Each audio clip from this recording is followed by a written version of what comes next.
Hello, all my students. I'm Shomiron Dotto, and you're all following my video classes. आज का class का matter will be fund flow statement of BCom second BCom sixth semester.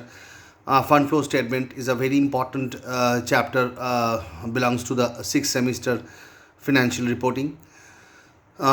तो what is actually fund flow statement? अगर इस fund flow statement को जानना है तो थोड़ा हम लोग को बेसिक चीज़ जानना पड़ेगा. अकाउंटिंग में तीन टाइप ऑफ फ्लो होता है. एक है इनकम फ्लो, एक है फंड फ्लो एंड एक है cash flow. Actually what is income flow? It's income flow मतलब how much income is been earn by the company, जो हम लोग को normally profit and loss account से या in case of corporate statement of PL account से मिल जाता है कि कितना प्रॉफिट हम लोग अर्न करते हैं. एंड उसके बाद हम लोग एक बैलेंस शीट बनाते हैं जिससे हम लोग को फिनेंशियल स्टेबिलिटीज़ या स्टेटस ऑफ द बिजनेस या what do we say, the position of the business as on that particular date जो हम लोग को बैलेंस शीट से मिलता है. कैश फ्लोज के बारे में हम लोग अभी डिस्कस नहीं करेंगे, that will be our next chapters. So अब आता है that is fund flow statement. Fund flow, income flow के बाद fund flow.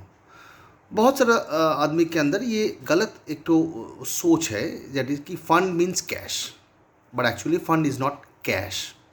It is actually the net working capital. The net working capital, we know the working capital is current assets minus current liabilities. तो इस net working capital को हम लोग fund बोलते हैं. और फंड फ्लो मतलब whatever the amount, whatever the changes occur in the working capital, it will be actually fund flow. That may be in the negative form, that may be in the positive form. तो ये जो fund flow है, ये fund flow statement कैसे बनाया जाता है? ये एक्चुअली क्या करते हैं हम लोग दोनों बैलेंस शीट, मतलब लास्ट ईयर का बैलेंस शीट और इस साल का बैलेंस शीट को कंपेयर करते हुए हम लोग को ये एनालिसिस करेंगे कि फंड कहाँ से आए हम बिजनेस में, where from the fund came. It may be from the internal sources, it may be from the external sources, and how that particular fund is been used और where it is been used, किस खाते में वो use हुआ उस fund. तो ये analysis करने के लिए हम लोग को दो बैलेंस शीट एवरी टाइम दिया हो रहेगा. तो ये दोनों बैलेंस शीट को कंपेयर करते हुए इस अकाउंटिंग पीरियड में जो चेंजेस जो हुआ है वही हम लोग एनालाइज करेंगे. और उस एनालिसिस को जिस चीज़ में करेंगे, जिस स्टेटमेंट में करेंगे, उस स्टेटमेंट को हम लोग बोलते हैं फंड फ्लो स्टेटमेंट. तो ये फंड फ्लो स्टेटमेंट के बारे में एक हल्का सा आइडिया डेफिनेटली हो गया होगा. उसके बाद तो डेफिनेटली हम लोग प्रैक्टिकली जब सम्स देखेंगे तब और क्लियर होगा कि फंड फ्लो स्टेटमेंट है क्या. तो इन शॉर्ट एक चीज़ तो बोला जाता है कि net changes in the working capital to be जज in this chapter as well as the fund, the sources of fund internally या externally, and how the fund is been used and where is been used. यही सब analysis करने के लिए, यही सब देखने के लिए हम लोग को फंड फ्लो स्टेटमेंट देखना पड़ेगा. As usual we are going to start from the sum number 1 from my material. मेरा सिक्स सेमिस्टर का फिनेंशियल रिपोर्टिंग का जो मटीरियल है, उस मटीरियल में से सम नंबर 1 हम लोग करेंगे फंड फ्लो स्टेटमेंट का. तो एक बार पहले सम को देखेंगे एंड आई होप आप लोगों के पास प्रिंट आउट है, आप लोगों के पास मेरा स्टडी मटीरियल है. तो स्टडी मटीरियल होने से काफ़ी सुविधा होगा कि you can open up the study material, you can go through the sum from the study material and you can go through the solution. As usual हम आप लोगों के लिए सॉल्व करके रखे sums and I will make you understand कि कौन सा पार्ट क्या करना पड़ेगा. फिलहाल एक बार बता दें हम कि फंड फ्लो स्टेटमेंट बेसिकली दो चीज़ बनाना होता है फंड फ्लो स्टेटमेंट में. पहला part statement of changes in working capital और दूसरा part statement of sources and application. So ये दोनों चीज़ हम लोगों को पहले ही बना के रखना पड़ेगा. अगर सोचो आप लोग एग्ज़ाम दे रहे हो या आप लोग घर में प्रैक्टिस कर रहे हो, एग्ज़ाम देने के लिए तो प्रैक्टिस करना पड़ेगा. तो इनिशियल फर्स्ट पेज में आप लोग ये दोनों फॉर्मेट बना लो हाफ ऑफ करके. Statement of changes in working capital में half page and B is statement of sources and application half page. जैसे ही आप लोग ये बना लिया उसके बाद बैकअप वर्किंग बहुत सारा चाहिए. जितना हम लोग बड़ा सम देखेंगे उतना हम लोग का वर्किंग पार्ट बढ़ेगा. तो working part will be in the next page. उस वर्किंग पार्ट में क्या होगा I will discuss when I am going to do the sum. तो फिलहाल के लिए initially have to draw the format for the statement of changes in working capital. उसका format कैसे होगा I will show you in the copies. And दूसरा part होगा statement of sources and applications. तो ये दोनों पार्ट ही फंड फ्लो स्टेटमेंट में पूछा जाता है.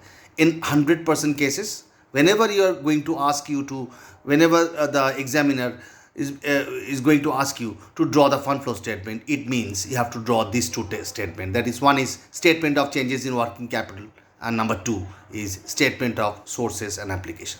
तो now let me show you sum number 1 from my material. एक बार हम पेज नंबर देख के बता दे आप लोगों को.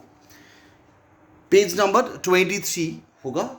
पेज नंबर 23 में फंड फ्लो स्टेटमेंट शुरू हो रहा है on the very first sum. So let's move on to show you the solution and definitely the explanation of that particular solution. एक बार आप लोग के लिए sum number 1.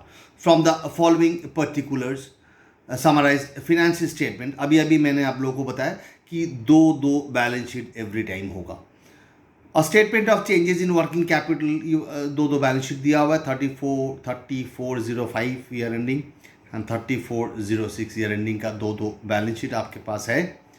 You are suppose to draw a statement of changes in working capital and a statement of sources and application. I told you, अभी मैंने बताया कि दोनों चीज़ बोला जाता है. ये बैलेंस शीट का एसेट्स लाइबिलिटी साइड है और ये एसेट साइड है.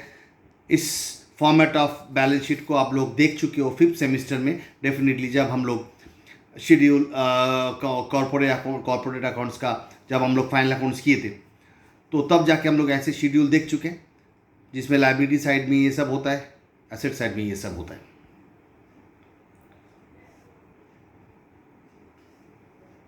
ये है balance sheet part and I will show you the next part of the sum in the next page. That is page number 24 में है next.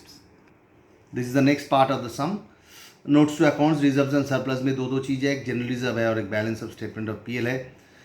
During the year ended 3406, depreciation charge on fixed assets 1,25,000. The final dividend for the year 3405 amount to 50,000 was paid on this. मतलब last year का dividend दिया गया,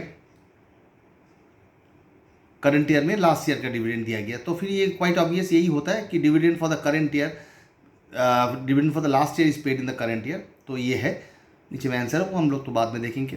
तो फिलहाल हम क्या बताया था कि पहले हम लोग दो फॉर्मेट बनाएंगे. Late me show you. देखिए मैंने बनाया ए स्टेटमेंट ऑफ चेंजेस. अंदर में अभी मत देखिए कुछ. Statement of changes in working capital, this is the first statement of changes in working capital. This is the first part. Statement of changes in working capital is the first part. And second part देखिए statement of source and application. ये आप लोग एक page में half करके जगह छोड़ के रख सकते हो.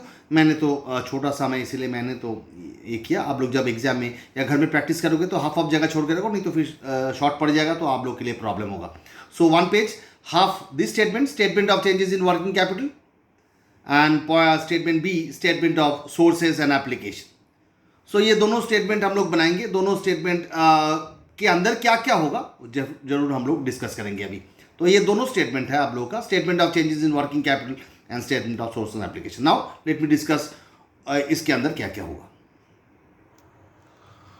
तो now actually statement of changes in working capital जो पार्ट ए है, उसमें हम लोग सब करंट एसेट्स और सब करंट लायबिलिटीज को जज करेंगे. जितना सारा करंट, क्योंकि statement of changes in working capital and as we all know कि वर्किंग कैपिटल का मतलब होता है current assets minus current liabilities. We know working capital का मतलब होता है current assets minus current liabilities. और मैंने अभी आप लोग के साथ डिस्कस किया था कि fund flow statement is nothing but it's a statement which shows the changes in working capital. तो हम लोग को पहला चीज़ करना है, दैट इज वर्किंग कैपिटल में क्या चेंजेस हो रही है जानने के लिए हम लोग को पहले statement of changes in working capital वाला स्टेटमेंट बनाना पड़ेगा, जिसमें हम लोग सिर्फ करंट एसेट्स और करंट लायबिलिटीज को ही जांच करेंगे. करंट एसेट्स मतलब trade receivable, inventories, cash and cash equivalents, और क्या क्या होता है, मार्केटेबल इन्वेस्टमेंट्स. साथ ही साथ करंट लायबिलिटीज में क्या क्या होता है, trade payables, bank overdraft, provision for tax and propose dividend. एक चीज़ देख लीजिए ध्यान से, इधर इस प्रोविजन फॉर टैक्स और प्रपोज डिविडेंड होता है करंट लायबिलिटीज के अंडर में, शॉर्ट टर्म प्रोविजन में. ध्यान में रखिएगा, only in this cash flow statement, fund flow statement and in the next chapter cash flow statement, ये दोनों चीज़ को करंट लायबिलिटीज नहीं माना जाता है. Provision for tax and propose dividend, ये दोनों चीज़ शॉर्ट टर्म प्रोविजन के अंडर में आता है, under the head current liabilities. हम लोग देख चुके हैं 5th सेमिस्टर में, but only for this two chapter, that is one fund flow statement and another one cash flow statement, ये दोनों चीज़ को करंट लाइबिलिटीज की तरह ट्रीट नहीं किया जाता है. This is not been treated as a current liabilities only in case of fund flow statement and cash flow statement. Which one of the two? Which two? Proposed dividend and provision for tax. तो ये करने के बाद हम लोग देखेंगे कैसे changes आ रहे हैं वर्किंग कैपिटल में. उसके बाद हम लोग fund flows, I mean statement of sources and application में जो करेंगे, that is source and application. Source will be in the left hand side of the copy and application will be in the right hand side of the copy. Source will be in the left hand side of the copy and application will be in the right hand side of the copy. अभी जैसे हम लोग देखा, sources मतलब जहाँ जहाँ से fund आया कंपनी के पास. It may be from the internal sources. Internal sources मतलब कंपनी के पास कुछ मशीनरी था, कंपनी ने बेच दिया, तो ये it's an internal source from where the company received cash. Whereas external source मतलब कंपनी ने मार्केट में शेयर इशू किया, तो उससे भी पैसा आया कंपनी के पास, इट्स एन एक्सटर्नल सोर्स. तो ये गया, कंपनी ने लोन लिया मार्केट से, तो वो भी सोर्स है. एप्लीकेशन, ये जो सोर्स आया कंपनी के पास, ये सोर्स कहाँ कहाँ और कैसे यूज़ हुआ, किस किस खाते में यूज़ हुआ, ये देखेंगे, ये लिखेंगे हम लोग एप्लीकेशंस के साइड में. So every time source have to be equal to application, because जितना हम लोग के पास आया उतना ही मैंने अप्लाई किया, क्वाइट ऑब्वियस. तो have to be the statement of source application must tally, दोनों साइड टैली होना चाहिए. अब आप लोगों को हम दिखाएंगे ये सम मैंने कैसे किया. तो आई होप इतना डिस्कशन से थोड़ा बहुत आप लोग के दिमाग में गए होंगे कि statement of changes in working capital में क्या क्या लिखना होगा और कैसे लिखना होगा, तो हम दिखाएंगे. और statement of source and application में क्या क्या लिखना होगा और source and application statement tally होना चाहिए, just like the balance sheet. Now let me move on to show you the part the how the thing will be done. जितना सारा करंट है, मैंने क्या लिखा देखो, statement of changes in working capital particulars 2005 year ending, 2006 year ending, increase decrease. अब देखते जाएंगे करंट एसेट्स. पहले मैंने हेड लिखा करंट एसेट्स. करंट एसेट्स के अंदर में इन्वेंट्रीज आएगा, डेटर्स आएगा, जस्ट सब में जो जो दिया हुआ है, इन्वेंट्रीज दिया हुआ है, डेटर्स दिया हुआ है, कैश एंड कैश इक्विवेलेंट दिया हुआ है. तो पहले इन्वेंट्रीज का देखते हैं. इन्वेंट्रीज का दिया हुआ है 2,50,000 2005 का, ये हो गया 2006 में 3,50,000, तो 1,00,000 का इंक्रीज हुआ वर्किंग कैपिटल. एक चीज आप लोग इधर याद रखिएगा कि working capital is equal to current assets minus current liabilities. हम लोग इधर चेंजेस इन वर्किंग कैपिटल देख रहे हैं, हम लोग इधर ये जज कर रहे हैं कि वर्किंग कैपिटल में कितना चेंजेस हुआ है. तो वर्किंग कैपिटल में कितना चेंजेस हुआ है जानने के लिए पहले हम लोग इन्वेंट्रीज को लिख दिया. 2,50,000 था, 3,50,000 हो गया, तो इंक्रीज हुआ 1,00,000. डेटर्स 2,92,500 था, 3,20,000 हो गया, तो 27,500 का इंक्रीज हुआ. कैश एंड कैश इक्विवेलेंट 7,500 था, 5,000 हो गया, तो 2,500 का डिक्रीज हुआ. करंट लायबिलिटीज में एक ही मात्र आइटम है, दैट इज क्रेडिटर्स. मैंने अभी बताया कि इधर प्रपोज डिविडेंड है, but propose dividend will not be treated as current liabilities in this chapter. तो क्रेडिटर्स 4,50,000 था, 5,25,000 हो गया, मतलब क्रेडिटर्स बढ़ रहा है. क्रेडिटर्स बढ़ रहा है मतलब हम लोग ये नहीं लिखेंगे कि इंक्रीज में, क्योंकि अभी मैंने क्या बताया, ये statement actually changes in working capital, मतलब ये चेंज होने के कारण वर्किंग कैपिटल में क्या चेंज हो रहा है. हम लोग ये नहीं देख रहे कि ये सब इंडिविजुअल बढ़ रहा है कि ये सब इंडिविजुअल घट रहा है. हम लोग ये देख रहे हैं कि इन्वेंट्री बढ़ने के कारण वर्किंग कैपिटल में क्या चेंजेस हुआ. जैसे देखिए इन्वेंट्री मतलब करंट एसेट्स बढ़ गया, करंट एसेट्स बढ़ने से वर्किंग कैपिटल बढ़ता है. और अगर करंट लायबिलिटी मतलब क्रेडिटर्स अगर बढ़ रहा है, मतलब करंट लायबिलिटी अगर बढ़ रहा है, तो वर्किंग कैपिटल क्या होगा, डेफिनेटली डिक्रीज होगा. इसीलिए मैंने क्रेडिटर्स में देखो डिक्रीज लिख दिया. और एक बार देखो ये इक्वेशन समझ में आ जाएगा. अगर करंट लायबिलिटीज बढ़ रहा है, जैसे इस केस में हो रहा है, 4,50,000 से 5,25,000 हो रहा है, मतलब करंट लायबिलिटीज बढ़ रहा है, which means working capital will decrease. तो वर्किंग कैपिटल मैंने डिक्रीज में लिख दिया 75,000. तो अल्टीमेटली इंक्रीज डिक्रीज कॉलम को ये टोटल करते हुए जो हेवियर साइड टोटल होगा उसको पहले लिखेंगे. लिखने के बाद अल्टीमेटली ये इंक्रीज हो रहा है, क्योंकि इंक्रीज साइड का टोटल देखिए 1,27,500, वैरेज डिक्रीज साइड में ये दोनों चीज़ें 77,500, तो 50,000 आ रहा है आपका increase in working capital. Increase in working capital is 50,000. एक बार ध्यान से देख लीजिए कैसे मैंने स्टेटमेंट को बनाया. एंड स्पेशली मैंने जो समझाया अभी कि working capital, changes in working capital हम लोग देख रहे हैं. हम लोग ये सब आइटम को नहीं देख रहे कि ये आइटम चेंज हुआ, कि ये आइटम बढ़ा, कि ये आइटम घटा. ये इस आइटम बढ़ने का या घटने के कारण वर्किंग कैपिटल में क्या चेंज हो रहे हैं, यही हम लोग एक्चुअली देखे इस स्टेटमेंट में. So take your time to go through this matter. that is statement of changes in working capital.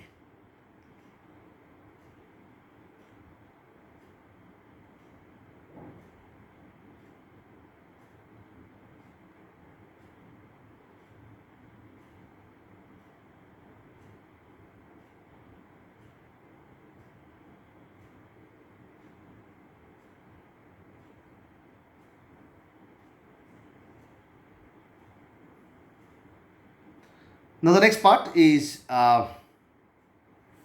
statement of source and application, but before that let me discuss few things.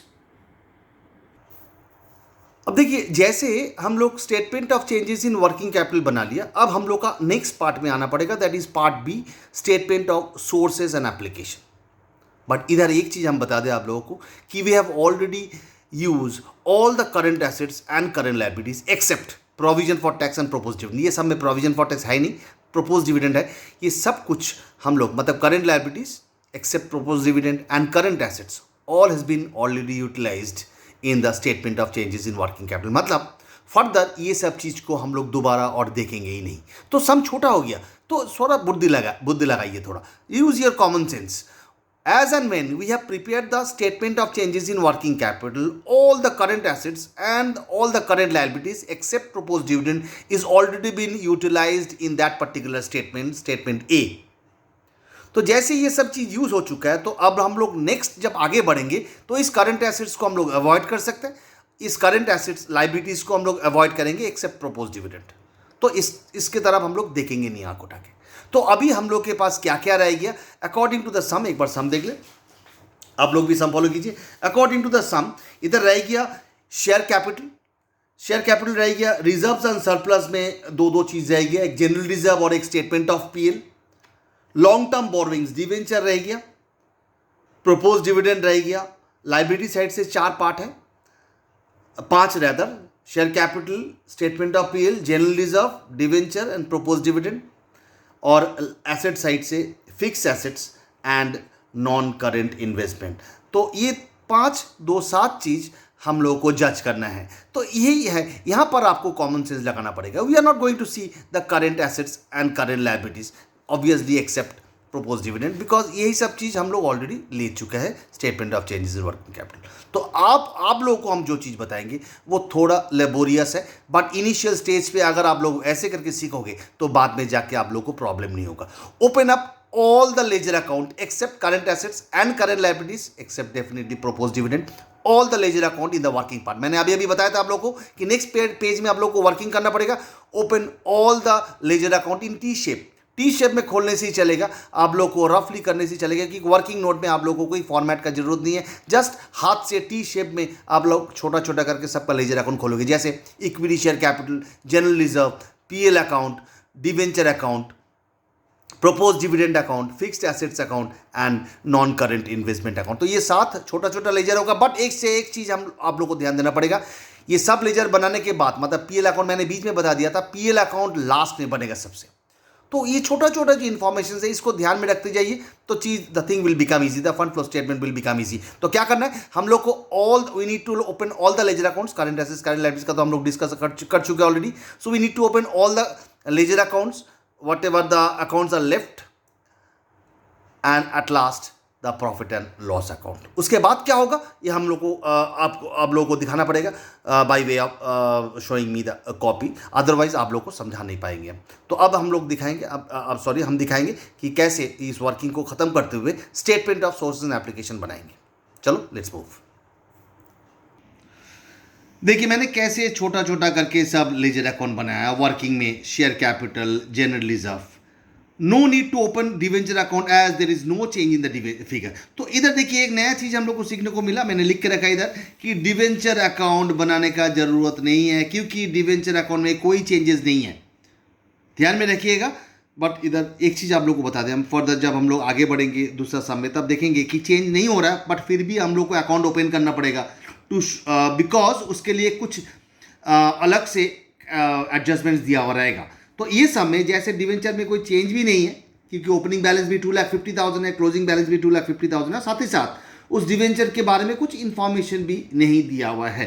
तो इसके कारण क्या होगा कि we don't need to open the debenture account in this particular sum since there is no change in the value. मतलब हम लोग यही पकड़ते हैं कि डिवेंचर में अगर कुछ चेंजेस नहीं हुआ तो वहां से ना फंड जनरेट हुआ ना फंड रिपे हुआ। जनरेट कैसे हो सकता है? अगर हम लोग डिवेंचर इशू करते तो फंड जनरेट होता हम लोग का, अगर हम लोग डिवेंचर रिपे करते जिसको हम लोग रिडेम्पशन ऑफ डिवेंचर बोलते हैं तो फंड यूटिलाइज होता। तो इधर ना कुछ ना घटा ना बढ़ा, तो हम लोग ये लोग एज्यूम कर सकते हैं कि there is no fund flow from the debentures, neither fund utilized in the debenture. So debenture account open नहीं किया मैंने, शेयर कैपिटल ओपन किया, जनरल रिजर्व। शेयर कैपिटल को ओपनिंग बैलेंस 5 लाख दिया हुआ, क्लोजिंग बैलेंस 6 लाख दिया हुआ है। हम लोग को देखना पड़ेगा कि एडजस्टमेंट में शेयर कैपिटल के बारे में कुछ दिया हुआ कि नहीं दिया हुआ। ये सब में तो कुछ दिया हुआ नहीं है, तो स्ट्रेट अवे 5 लाख से 6 लाख हो गया। मतलब इक्विटी शेयर मैंने इशू किया साल भर में, तो by bank equity share capital, मतलब ये 1 लाख रुपया बिजनेस में आया, क्योंकि 5 लाख था ओपनिंग बैलेंस, हो गया क्लोजिंग बैलेंस 6 लाख, तो by bank 1 lakh rupees share capital ने फ्लो किया। मतलब फंड आया हम लोग के पास, तो हम लोग सोर्स में इसको लिख सकते हैं। सोर्स में हम लिख सकते हैं, देखिए मैंने सोर्स में लिख के रख दिया, सोर्स में इश्यू ऑफ शेयर्स 1 लाख। इधर एक चीज हम बता दें कि increase in working capital is an application of fund.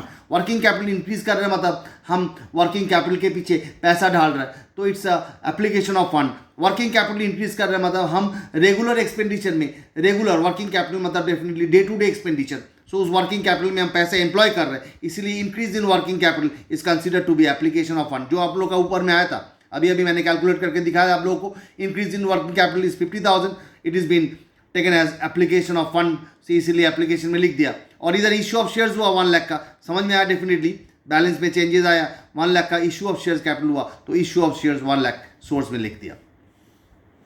Journalism में जो भी चेंजेस होता है वो पीएल के थ्रू होता है, ऑलवेज पीएल के थ्रू होता है, इसीलिए जर्नलिज्म में पीएल लिख दिया, क्योंकि पीएल बाई पीएल ही होता है every time, it's a 1 way traffic. General reserve is always a 1 way traffic, क्योंकि इधर ऑलवेज बाई पीएल से ही बैलेंसिंग होता है जनरल रिजर्व। तो ये दोनों लेजर हम लोग इस पेज में बनाया, डिवेंचर का जरूरत नहीं है, मैंने लिख के रख दिया। Now let me show you the other ledgers.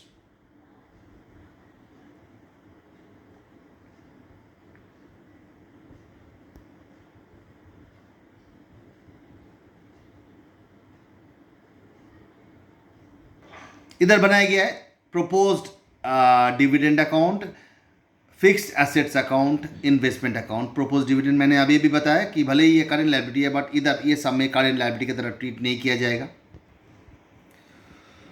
तो propose dividend account, fixed assets account और इन्वेस्टमेंट अकाउंट एक साथ हम देख ले। प्रोपोज डिविडेंड का ओपनिंग बैलेंस 50,000, क्लोजिंग बैलेंस 75,000, ये सब में दिया हुआ है। प्रोपोज डिविडेंड इज लायबिलिटी, इसीलिए लायबिलिटी साइड में लिखा by balance brought down opening balance, closing balance 75,000। Propose dividend के बारे में बोल दिया गया कि लास्ट ईयर का dividend 50,000 is been paid during the current year. तो प्रोपोज डिविडेंड में 2 बैंक कर दिया 50,000। इधर एक चीज आप लोग लिख के रख सकते हो, जब भी 2 बैंक करोगे ना, इट्स एन एक्चुअली एप्लीकेशन, मतलब आप पे कर रहे हो। और जब वो पैसा आया था, जब ये शेयर कैपिटल से मतलब इशू करके पैसा आया, तो ये सोर्स लिख के रख सकते हो। तो आप लोग अपने हिसाब से, अपने के लिए, अपना समझने के लिए लिख के रख सकते हो। जब भी बाई बैंक होगा इट विल बी सोर्स, और जब भी 2 बैंक होगा इट विल बी एप्लीकेशन। तो एक्चुअली क्या है, 50,000 का पेमेंट हम लोग कर दिया। 50,000 का जो ओपनिंग बैलेंस था हम लोग, एक्चुअली ये जो नियम है, ये जो इधर बोल दिया गया है कि 50,000 का लास्ट ईयर जो पेमेंट हो, अगर ये नहीं भी बोलता, सोचो अगर इन्फॉर्मेशन नहीं होता प्रोपोज डिविडेंड की लास्ट ईयर का पेमेंट हुआ, तब भी हम लोग यही एज्यूम करेंगे कि ये जो ओपनिंग बैलेंस है, this is the opening balance, this is been the opening balance, मतलब ये लास्ट ईयर का डिविडेंड है, तो this is to be paid in the current year. तो 2 बैंक करके हम लोग 50,000 पेमेंट करते। और ये जो क्लोजिंग बैलेंस है, this closing balance is the current year provision of dividend, मतलब करंट ईयर हम लोग डिविडेंड कितना प्रोवाइड किया वो। तो करंट ईयर का provision, I mean current year का डिविडेंड हम लोग कहाँ से प्रोवाइड करते हैं, डेफिनेटली पीएल अकाउंट से प्रोवाइड करते हैं, इसलिए बाई पीएल करके लिख दिया। तो यही नियम है प्रोपोज डिविडेंड का, यही सिस्टम हम लोग फॉलो करेंगे। सो प्रोपोज डिविडेंड का हम लोग यही सिस्टम फॉलो करेंगे। ओपनिंग बैलेंस जो है वो ऑलवेज पे होता है, और क्लोजिंग बैलेंस जो है वो ऑलवेज पीएल से राइट ऑफ होता है। मतलब opening balance is the last year dividend which is to be paid in the current year, and the closing balance is the current year dividend to be provided definitely through PL account. तो कुछ भी information अगर नहीं रहेगा propose dividend के बारे में, तो यही फॉलो करना है। Similarly the same system to be followed in case of provision for tax. हम लोग जब प्रोविजन फॉर टैक्स आएंगे दोबारा और एक बार चर्चा करेंगे, बट एक चीज हम बता दें, proposed dividend and provision for tax will be treated in the same manner.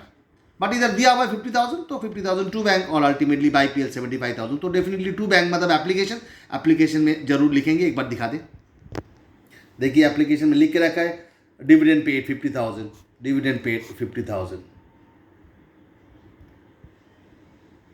उसके बाद fix assets account, fix assets account में ओपनिंग बैलेंस, एसेट साइड में बैलेंस है तो इस तरफ लिखा, to balance brought down by balance carried down, तो दोनों इस तरफ लिखा हमने, to balance brought down by balance carried down इस तरफ लिखा। तो फिर अल्टीमेटली इधर डिप्रिसिएशन के बारे में नीचे इन्फॉर्मेशन दिया हुआ है कि 1,25,000 का डिप्रिसिएशन चार्ज हुआ फिक्स एसेट्स में, तो बाई पीएल बोल के डिप्रिसिएशन लिख दिया। डिप्रिसिएशन पीएल में ट्रांसफर होता है तो बाई पीएल करके डिप्रिसिएशन लिख दिया इधर। और साथ ही साथ जो बैलेंसिंग फिगर आया, देखो फिक्स एसेट, देखो एक लेजर अकाउंट ऑलवेज टैली होता है। जब क्लोजिंग बैलेंस दिया हुआ है, ओपनिंग बैलेंस दिया हुआ है, तो डेफिनेटली ये एसेट अकाउंट टैली होना चाहिए, बट इधर टैली नहीं हो रहा है। इस तरफ एक बैलेंस आ रहा है, तो हम लोग ये एज्यूम करेंगे कि साल भर में इतना फिक्स एसेट हम लोग खरीदा है टू बैंक, मतलब ये एप्लीकेशन हो गया। इधर आप लोग को लिख के रख सकते हो ए बोल के, तो ये एप्लीकेशन हुआ है आपका, मतलब हमने फिक्स एसेट साल भर में इतना रुपया का खरीदा। ये बैलेंसिंग फिगर आया, मैंने इधर लिख के रखा बैलेंसिंग फिगर।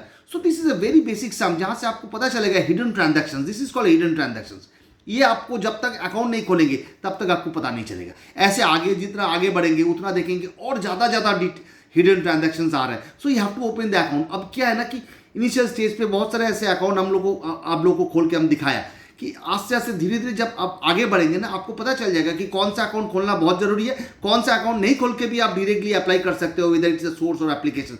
सो ये सब विल कम टू नो जब आप लोग और आगे बढ़ोगे फंड फ्लो स्टेटमेंट को लेके और थोड़ा टफ सम करोगे, तब will get to know automatically कि कहाँ पर कौन सा अकाउंट खोलना जरूरी है। But in this very first sum you have to open all the ledger account to see the hidden transaction. जैसे हिडन ट्रांजैक्शन निकल गया 2,50,000 का टू बैंक करके हम लोग कर दिया। तो टू बैंक मतलब एप्लीकेशन में जरूर लिखेंगे assets, purchase of fix assets. देखिए परचेज ऑफ फिक्स एसेट्स 2,50,000 लिख दिया इधर, तो 3 एलिमेंट हम लोग लिख दिया इधर एप्लीकेशन में, 2,50,000 का परचेज ऑफ फिक्स्ड एसेट्स। इसके बाद इन्वेस्टमेंट अकाउंट में opening balance is 1 lakh, closing balance 1,25,000। उसी से ये पता चल जाता है कि 1 लाख था इन्वेस्टमेंट और 1,25,000 हो गया, मतलब 25,000 के इन्वेस्टमेंट मैंने खरीदा है टू बैंक। ये भी एप्लीकेशन ही है क्योंकि मैंने इन्वेस्टमेंट खरीदने के पीछे पैसा खर्चा किया। That means company has invested somewhere down the line, तो फिर कहीं ना कहीं कंपनी ने इन्वेस्ट किया पैसा, तो ये एप्लीकेशन हो गया। तो इन्वेस्टमेंट कैसे पता चला, 1 लाख से 1,25,000 हो गया। तो यही सब हम बोल रहे हैं, ये लेजर अकाउंट ना आप नहीं बनाना भी चलेगा, because this is the first sum, इसीलिए हमने आप लोगों को ओपन करने के लिए बोला है। जब आप लोग देखोगे 2-3 सम 4 सम हो जाएगा ना, उसके बाद ऑटोमेटिकली गेट टू नो कि इन्वेस्टमेंट अकाउंट 1 लाख से 1,25,000 हो गया, मतलब डायरेक्टली आप लोग एप्लीकेशन में लिख दोगे कि 25,000 का इन्वेस्टमेंट हमने खरीदा। सो ये सब चीज़ धीरे धीरे आप लोग को पता चल जाएगा। एंड एट लास्ट मैंने बोला था कि जितना सारा लेजर है वो सब कुछ करने के बाद last required ledger is PL account, the most important ledger, जहां से हम लोग निकालेंगे कि फंड्स फ्रॉम ऑपरेशन कितना है, मतलब कितना फंड्स फ्रॉम ऑपरेशन, मतलब ऑपरेटिंग एक्टिविटीज से कितना फंड आया बिजनेस के पास। ये फंड आ भी सकता है या नेगेटिव भी हो सकता है, बट हम लोग ये आशा रखते हैं कि कोई भी बिजनेसमैन का ये नेगेटिव ना हो। Everybody have to run at a positive fund. So हम लोग यही होप से चलते हैं, यही होप से हम लोग आगे बढ़ते हैं। सो इधर opening balance by balance brought down, closing balance 75,000। Already we know that कि profit and loss account is a liability, so इसीलिए क्रेडिट बैलेंस इस तरफ और इस तरफ क्लोजिंग बैलेंस। उसके बाद जो आइटम जो जहाँ हुआ था, एक बार देखिए, अगर आप लोग ये वीडियो देखते देखते लेजर अकाउंट बनाएं तो देखिए जनरल रिजर्व में एक तो बाई पीएल अकाउंट था, तो जनरल रिजर्व का इधर ट्रांसफर कर दिया। डिप्रिसिएशन का एक तो था बाई पीएल करके डिप्रिसिएशन था 1,25,000 का, वो कर दिया। और प्रपोज डिविडेंड जो टैक्स करंट ईयर का टैक्स प्रोवाइड किया 75,000 का, वो भी हम लोग कर दिया। तो ये सब चीज़ तीनों चीज़ आप लोग जैसे जैसे लेजर बनाते जाओगे आप लोग को पता चल जाएगा कि कहाँ पर क्या हो रहा है। पीएल का जो डेबिट एलिमेंट है सब हम लोग डेबिट में लिख दिया। तो अल्टीमेटली जो बैलेंसिंग फिगर आएगा ये भी आपका बैलेंसिंग फिगर है, इधर लिख के रख दे रहे बैलेंसिंग फिगर।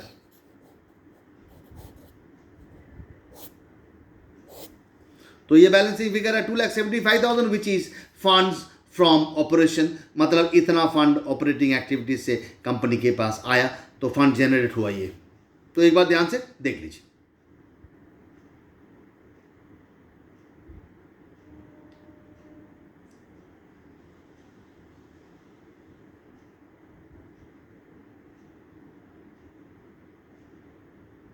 अब इस फंड फ्रॉम ऑपरेशन को लेके क्या करेंगे देखते हैं एक बार। Source and application statement, because मैंने इनिशियल स्टेज में बताया कि source and application statement have to tally like balance sheet.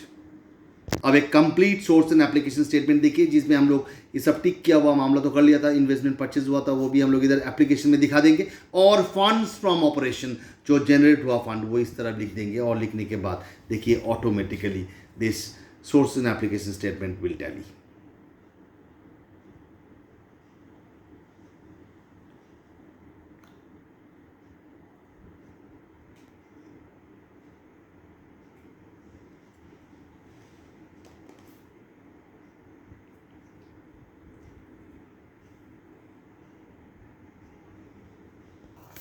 So guys आज we have started with a very basic sum on fund flow statement as it's a first class. तो fund flow statement का एक basic sum ही हम लोग को देखना बेहतर है, सो दैट आप लोग को भी समझ में आए कि किस टेक्निक से बनाना है। अब यही जो टेक्निक है, यही बड़ा सम में भी यही टेक्निक आपको फॉलो करना पड़ेगा। थोड़ा साइज़ बड़ा होगा, थोड़ा एडजस्टमेंट्स ज़्यादा होगा, थोड़ा क्रूकेड होगा एडजस्टमेंट्स, ज़्यादा हिडन ट्रांजैक्शंस होगा। But again I am telling you, initial stage पे whenever you are preparing, whenever you are learning the fund flow statement, finance का बहुत बड़ा इंपॉर्टेंट चैप्टर है।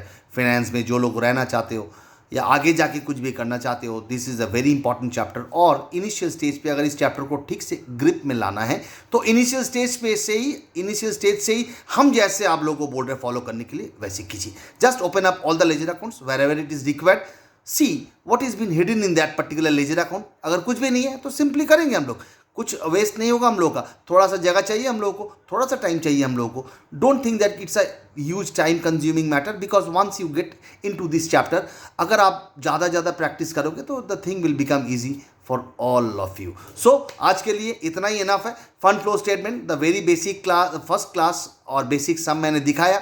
जरूर आप लोग को ये सम समझ में आया होगा।